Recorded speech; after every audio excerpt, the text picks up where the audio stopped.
Hello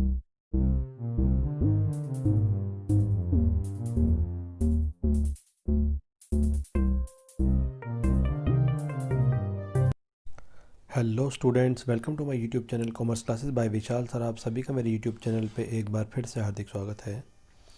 बच्चों, आज हम class 11th subject business studies और इसमें भी चैप्टर 4 कह लीजिए या यूनिट 4 कह लीजिए, बिजनेस सर्विसेज व्यावसायिक सेवाएं, ये हम पढ़ेंगे। और इसमें सबसे पहली बिजनेस सर्विसेज में नाम आता है बैंकिंग का। ठीक है, एक लास्ट वीडियो मैंने बैंकिंग क्या होता है, बैंक कितने तरह के होते हैं, इस पे बनाई थी। अगर आपने वो नहीं देखी है तो इसको पढ़ने से पहले या देखने से पहले आप उसको ज़रूर देखिएगा। और आज हम मोस्ट इम्पोर्टेंट टॉपिक पढ़ेंगे, फंक्शंस ऑफ कमर्शियल बैंक। एक कमर्शियल बैंक जो होता है उसके क्या फंक्शंस होते हैं। बैंक कमर्शियल बैंक होता है जो शेड्यूल्ड बैंक होते हैं। ये 4 वैरायटी होती है बैंक की, वो मैंने लास्ट वीडियो में बताया था, और डिटेल जानने के लिए वहाँ देख लेना आप। तो आज हम पढ़ेंगे function of A commercial bank. देखिए क्या होते हैं। नंबर 1, मेन प्राइमरी फंक्शन जो कमर्शियल बैंक का होता है, एक होता है प्राइमरी फंक्शन, और नंबर 2 होता है कमर्शियल बैंक का फंक्शन जो होता है secondary function. First primary, second secondary. क्या होता है, ध्यान से देखिए। प्राइमरी फंक्शन देखो कौन से होते हैं। प्राइमरी फंक्शन पढ़ते हैं हम। मेन बैंक कौन से फंक्शंस फॉलो करता है, ये रहा। Number 1, accepting deposit. ये बहुत ही इंपॉर्टेंट फंक्शन है बैंक का। किसी भी बैंक का, स्पेशली कमर्शियल बैंक का मेन फंक्शन जो होता है लोगों की जमाओं को स्वीकार करना, टू एक्सेप्ट डिपॉजिट या saving from the common public. जो भी लोग होते हैं उनकी जो भी छोटी छोटी सेविंग्स होती हैं, उनको वो छोटी छोटी सेविंग को बैंक अपने पास जमा करवाते हैं। ठीक है, तो इसको बोला जाता है एक्सेप्टिंग डिपॉजिट। तो accept deposit from the public in the form of fix deposit, saving bank deposit, current bank deposit, recurring deposit, तीनों के बारे में पढ़ेंगे। तो इनका पहला फंक्शन, मेन फंक्शन होता है, ये भी बैंक जो होते हैं, ये लोगों की जितनी भी सेविंग्स होती है, चाहे वो फिक्स डिपॉजिट की फॉर्म में हो या जो भी सेविंग हो, करंट डिपॉजिट, रिकरिंग, इन सब की फॉर्म में वो लोगों का पैसा जमा करते हैं, फिक्स डिपॉजिट की फॉर्म में भी और सेविंग्स की फॉर्म में भी। तो प्राइमरी फंक्शन क्या होता है बैंक का। Number 1, accepting deposit. Commercial bank accept deposit from their customer in the form of saving, fix और करंट। तीनों फॉर्म में पैसा जमा करते हैं, सेविंग की फॉर्म में भी, करंट की फॉर्म में भी, और करंट डिपॉजिट की फॉर्म में और फिक्स डिपॉजिट की फॉर्म में भी। सेविंग डिपॉजिट क्या होती है आप जानते हैं। Saving deposit allow a customer to credit funds towards their accounts for up to a certain limit. This deposit are preferred by individuals with a fix income utilise to create saving over time. जो भी लोग अपनी छोटी छोटी जमाएँ होती हैं वो bank के पास जमा कराते हैं। ठीक है, इससे जो उनकी इनकम होती है वो सारी वो बैंक के पास जमा कराते हैं, तो ये सेविंग डिपॉजिट में आता है। ऑलमोस्ट हमारे आपके जितने भी अकाउंट्स होते हैं वो सेविंग अकाउंट्स में ही पैसा जमा होता है, बैंक वही अकाउंट हमारा ओपन करके पैसा जमा करते हैं। सेकंड है फिक्स डिपॉजिट। नाम से ही पता लग रहा है fix deposit. Fix deposit come with a pre determined lock in period. It means इसका एक फिक्स टाइम होता है। आप एक फिक्स समय के लिए 1 साल, 2 साल, 6 महीने, 3 ईयर्स, 4 ईयर, 5 ईयर्स के लिए अपना जो पैसा है फिक्स करके जमा करा देते हैं। उस पर बैंक सेविंग से ज़्यादा इंटरेस्ट आपको देता है। लेकिन बैंक की कंडीशन होती है उस समय से पहले आप बैंक से पैसा नहीं मांग सकते। हालांकि आप उसको तोड़ सकते हैं, एफडी बोला जाता है शॉर्ट फॉर्म में इसको। तो जब तक का इंटरेस्ट, जितने समय तक आपने बैंक के पास रखे उतने का इंटरेस्ट मिल जाता है, आगे का नहीं मिलता आपको। तो fix deposit also refer to as a term deposit भी बोलते हैं। In the funds are deposit for a specific time frame. एक निश्चित समय के लिए बैंक को आपको पैसा जमा कराना पड़ता है, तो इसको फिक्स डिपॉजिट बोला जाता है, और बैंक इसको आपको सेविंग से ज़्यादा इंटरेस्ट देता है। थर्ड होती है current deposits. Current deposit allow account holders to deposit and withdraw money whenever necessary. ये करंट अकाउंट्स होते हैं, ये मोस्टली बिजनेसमैन के होते हैं। इसमें बैंक अलाउ करता है आप कितनी भी बार पैसा जमा कर सकते हैं, अकाउंट होल्डर को कितनी भी बार पैसा विड्रॉ कर सकते हैं, निकाल सकते हैं। In some cases current accounts also offered overdraft. कुछ केस में ओवरड्राफ्ट फैसिलिटी भी मिलती है, लेकिन ओनली करंट डिपॉजिट या ओनली करंट अकाउंट्स में मिलती है। ठीक है, इनमें ही मिलेगी, सेविंग या एफडी में नहीं मिलती। In some cases, current account also offer overdrafts until a pre-specified limit to individual and business. तो कुछ केस में ओवरड्राफ्ट देते हैं। ओवरड्राफ्ट का मतलब होता है, मान लो 1 लाख रुपए आपके सेविंग अकाउंट में जमा है, तो बैंक क्या करेगा, आपको कुछ लिमिट दे देगा 50 to 75% तक, कि आप लगभग 50 के ऊपर और जितने आपके अकाउंट में वो तो आप निकाल ही सकते हैं, प्लस आप 50,000 रुपीज़ और निकाल सकते हैं। लेकिन कई बार इसके अगेंस्ट में वो एफडी वगैरह रखवा लेता है, तभी ऐसा ओवरड्राफ्ट फैसिलिटी देता है। ये सिर्फ करंट अकाउंट होल्डर्स को ही मिलती है। अब हम पढ़ रहे हैं प्राइमरी फंक्शंस में। पहला तो हमने पढ़ा एक्सेप्टिंग डिपॉजिट, दूसरा है लैंडिंग ऑफ फंड्स। बैंक क्या करता है, जो it is a main business of commercial bank and the interest charge on such advances as a main source of income. Bank क्या करता है इसमें, फंड्स को लैंड करता है।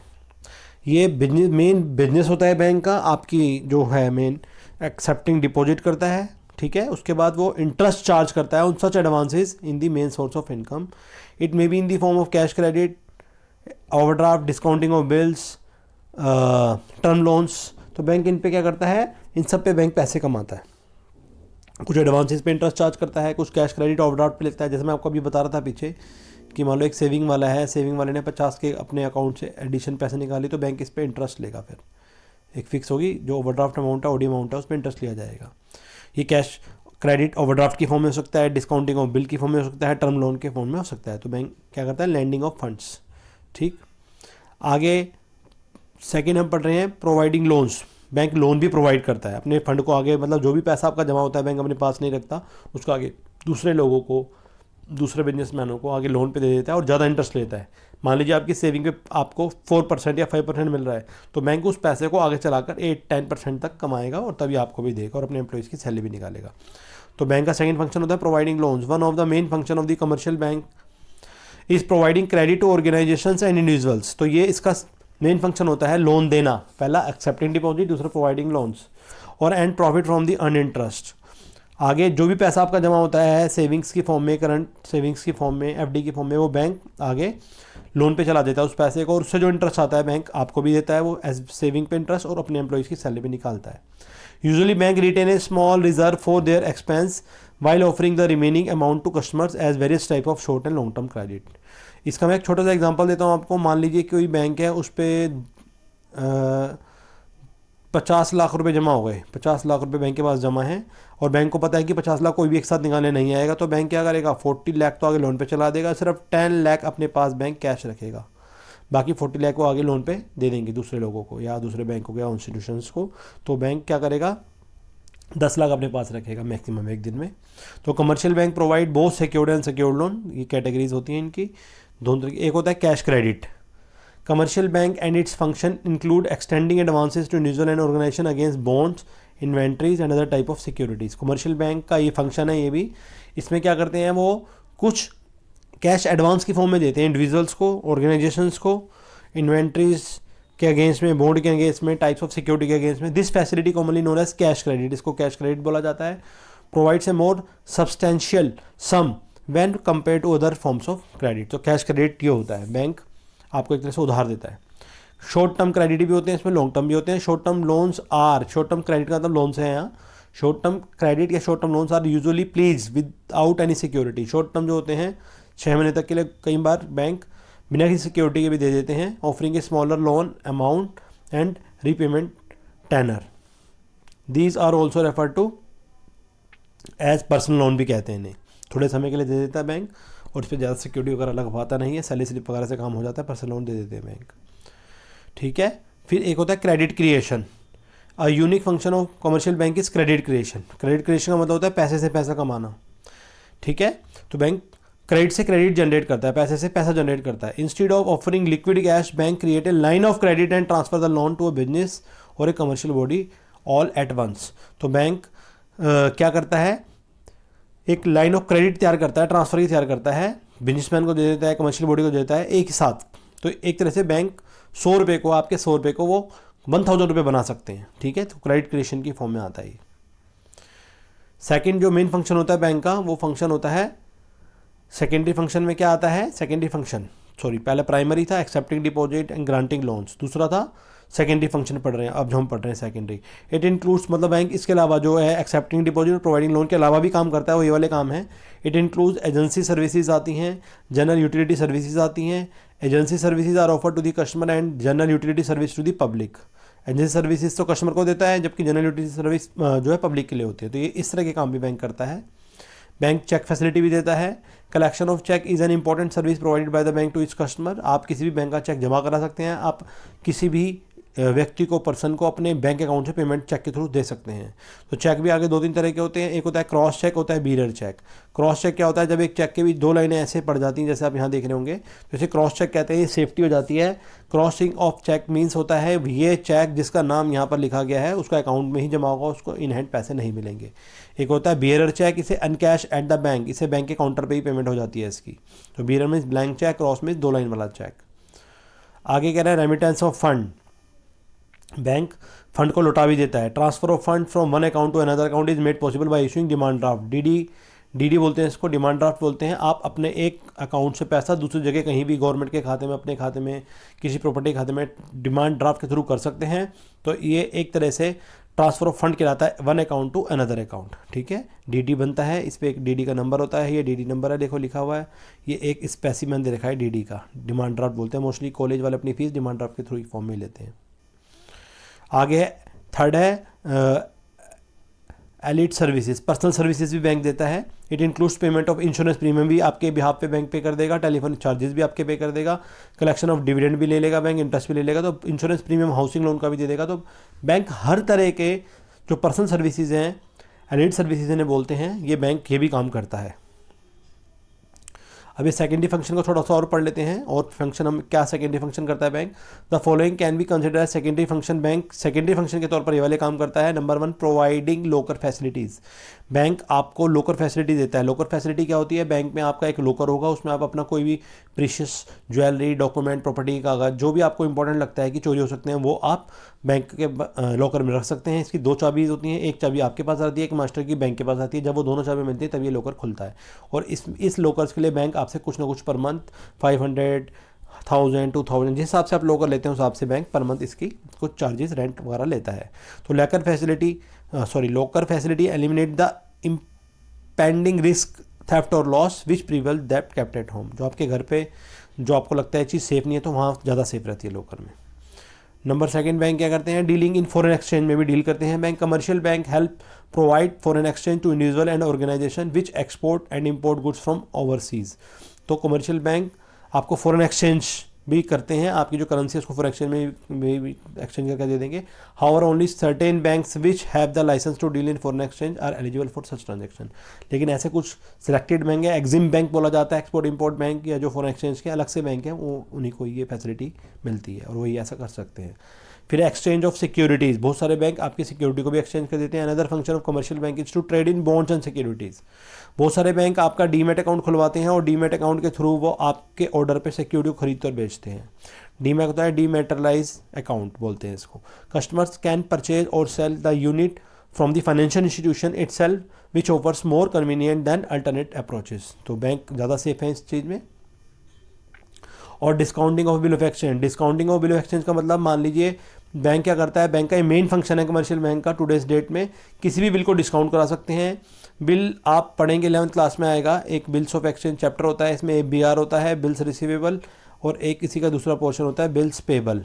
तो बैंक अगर आपके पास कोई BR है और आप उसको डिस्काउंट कराते हैं, 10K का बिल है, 10,000 का बिल है, तो बैंक कुछ 100 रुपये या 200 रुपये काट के आपको 9,800 रुपीज़ या 9,500 रुपीज़ बैंक आपको तुरंत डिस्काउंट कर देगा, और जो पेमेंट है उसका जो भी ड्रॉई होगा उससे ले लेगा बाद में। ठीक, बिल तो ये आजकल रहता है, ये आजकल मोस्टली बैंक का इंपॉर्टेंट फंक्शन है। Bill creates steady flow of funds while not becoming a risky venture during payment, it is considered as a negotiable instrument. तो बैंक डिस्काउंट भी बिल को कर देते हैं। बैंक एज एन एजेंट बहुत सारे काम करते हैं commercial bank, and its function also requires them to provide finance related services to customer. ये एज एन एजेंट ये वाले काम करते हैं, acting as an administrator, trustee, executor, bank इन सब के बिहाफ पर काम करते हैं। Assisting customer with tax return, tax refunds and other similar task. Tax की रिटर्न जो है आप भरवा देंगे, बैंक वाले बैंक में जमा हो जाएगी, टैक्स रिफंड आएगा तो भी बैंक के थ्रू आ जाएगा। तो ये सब काम बैंक करवाते हैं। और serving as a platform to pay, premiums भी पे कर देंगे आपके बिहाफ पे, आपके लोन का रीपेमेंट भी कर देंगे, हाउसिंग लोन की भी इंस्टॉलमेंट कर देंगे, गाड़ी वगैरह जो भी आपने स्कूटर खरीदा है, व्हीकल्स वगैरह सबकी रीपेमेंट लोन की कर देता है, अगर आपने स्टैंडिंग इंस्ट्रक्शन दे रखी है तो।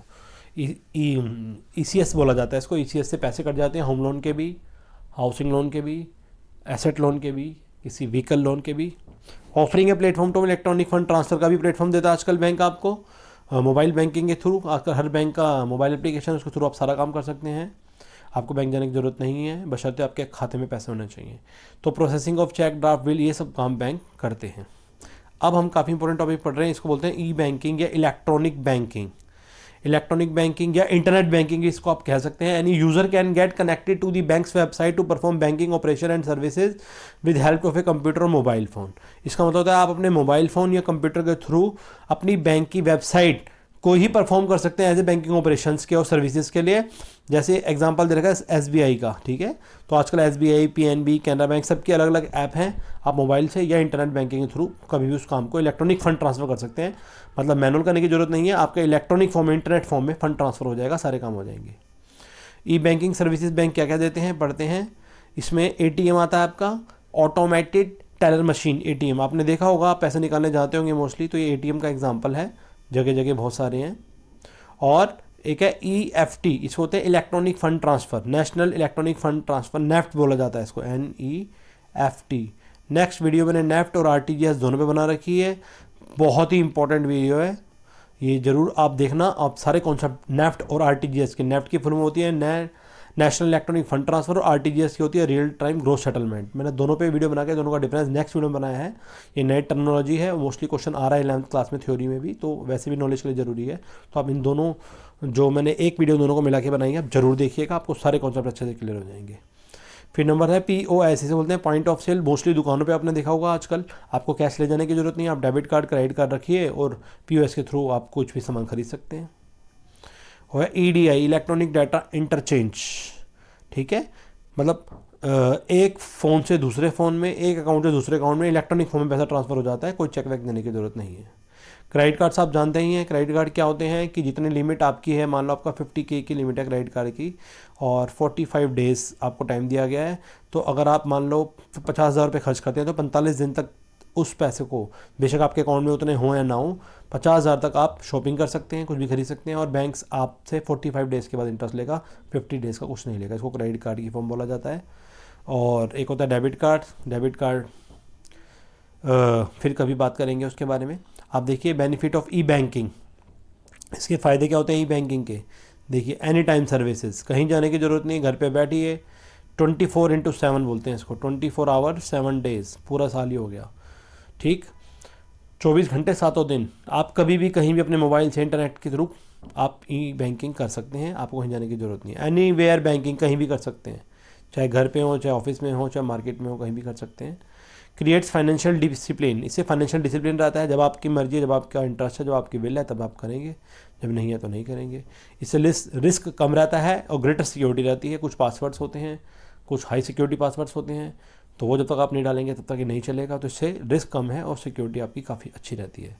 वर्कलोड ऑन ब्रांचेस रिड्यूस, अब लोग बैंक नहीं जाते हैं, 1-2 साल बैंक गए हो जाते हैं, सिर्फ पासबुक की एंट्री कराने जाते हैं।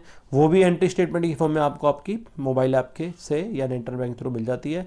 तो आपके बशर्ते अकाउंट में सीधा सैलरी आपके अकाउंट में पहुंची, वहाँ से आप शॉपिंग वगैरह कर सकते हैं, कहीं जाने की बैंक जरूरत नहीं होती। इससे बैंक की ब्रांचेस पे भी वर्कलोड कम हो जाता है।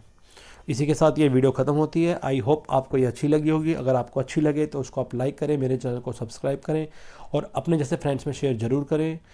मैंने आपकी बच्चों अकाउंट्स में भी कैश बुक तक वीडियो बना दी है। बहुत जल्दी हम अब purchase book, sales book start करने वाले हैं। और आपके बड़े भाई बहनों के लिए मैंने 12th क्लास में भी बिजनेस और अकाउंट्स में बहुत सारी वीडियोस बनाई हैं, प्रोजेक्ट्स पे भी बहुत सारी वीडियो बना रखी हैं। और अगर आपने वो नहीं देखी है तो आप मेरे चैनल पे जाके प्लेलिस्ट में जाके चेक करें, सारी वीडियोस आपको हेडिंग फॉर्म्स में मिल जाएंगी। इसी के साथ आपका इस चैनल और इस वीडियो दोनों को देखने के लिए बहुत बहुत धन्यवाद।